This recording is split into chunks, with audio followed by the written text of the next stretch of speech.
En la clase pasada hablamos de los precipitados coloidales, los cuales decíamos que eran de difícil precipitación, que había que aglomerarlos, coagularlos para poderlos precipitar, que se formaban sólidos amorfos y en general que no era lo deseado.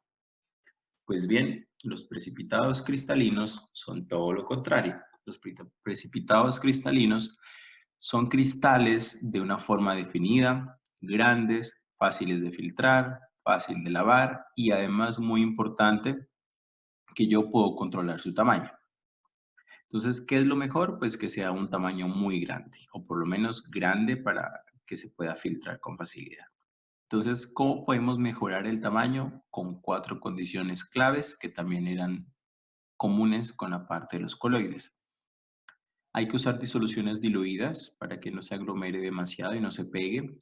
Añadir lentamente el precipitante, agitarlo constantemente para que entre en contacto con todas las partículas y una temperatura caliente para que favorezca la dilución y el contacto y el movimiento de las partículas precipitantes y precipitadas. Sin embargo, pese a que yo tenga cuidados para precipitar ya sea coloides o cristales, a veces hay errores que suceden en el momento de la precipitación. Básicamente esos errores se deben a un proceso que se llama coprecipitación.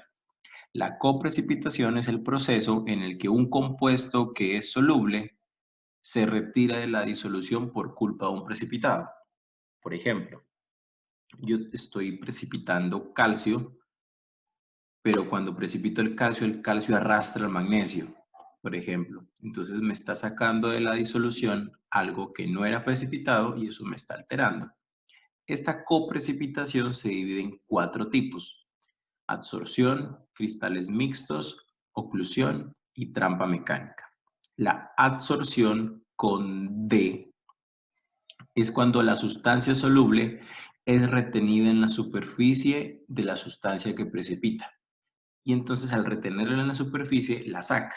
Aquí tenemos el gráfico. ¿Listo? Absorción. Miren que el precipitado es las partículas naranja con verde y hay una partícula roja encima. Esta es una impureza. El precipitado absorbe esta partícula en la superficie. Absorber es en la superficie con D. Y cuando se va el precipitado, va arrastrando esa impureza absorbida en la superficie. Entonces, es un tipo de coprecipitación, un problema. El segundo son cristales mixtos. En los cristales mixtos se cristaliza y precipita diferentes sustancias, formando un precipitado de 2 o más sustancias. Entonces miren, aquí al lado están cristales mixtos. Entonces, lo normal sería que cristalice partículas de bario y partículas de sulfato. Pero resulta que yo utilizo un precipitante que no es selectivo y entonces resulta que también cristalizo partículas de plomo. Estos cristales se mezclan con los cristales de lo que yo sí quería precipitar y al final tengo un precipitado de cristales mixtos, cristales que sí quería y cristales que no quería. Otra vez estoy sacando de la solución algo que no quería sacar. El tercero se llama oclusión. En la oclusión, una impureza es atrapada entre el precipitado deseado, por lo que también es retirada de la solución. Normalmente eso sucede en una cavidad.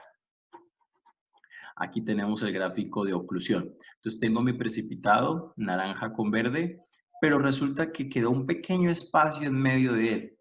Pues resulta que en ese pequeño espacio se ocluye, en una cavidad se atrapa una partícula de impureza y cuando el precipitado se va, también se va con la partícula que ocluyó, que atrapó en su cavidad.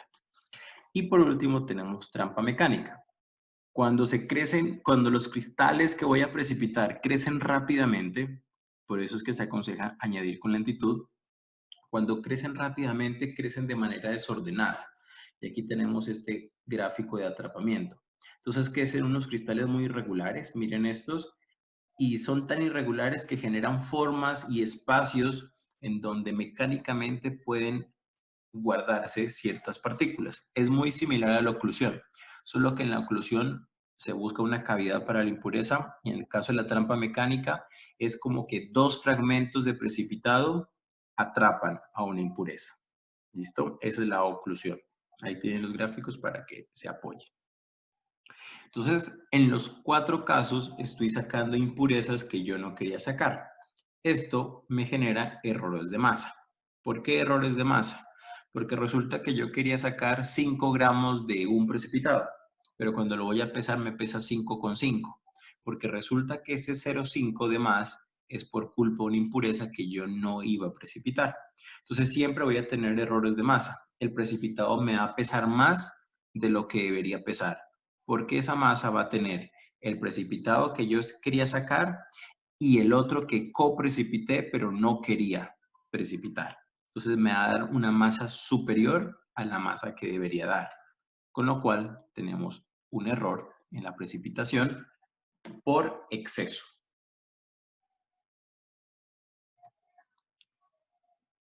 Luego de que